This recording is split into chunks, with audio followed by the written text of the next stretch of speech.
আসসালামু আলাইকুম এভরিওয়ান। একটি হ্যান্ড পেইন্টিংয়ের কাজের ক্ষেত্রে প্রচুর ধৈর্য, পরিশ্রম এবং সতর্কতা থাকে। কেননা এগুলো হাতে করা জিনিস আমি একটু স্মুথলি করার চেষ্টা করি। যদিও বা নিখুঁত বলতে কোনো কথা নাই, সব জিনিসেরই খুঁত থাকবে, এটাই স্বাভাবিক।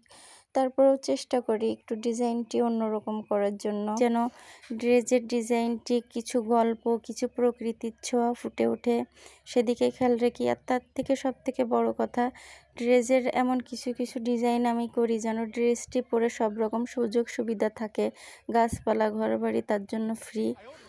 আর আপনারা তো দেখতেই পেলেন হ্যান্ড পেইন্টিংয়ের কাজের ক্ষেত্রে কতগুলো প্রসেসিং আমার করতে হয়। আর ফাইনালি আমি ড্রেসটি আজকে পার্সেল করব, প্যাকেজিংয়ের কাজ করতেছি আলহামদুলিল্লাহ। আর ড্রেসটি কেমন হয়েছে সবাই জানাবেন। আজ এই পর্যন্তই, সবাই ভালো থাকবেন, সুস্থ থাকবেন। আসসালামু আলাইকুম।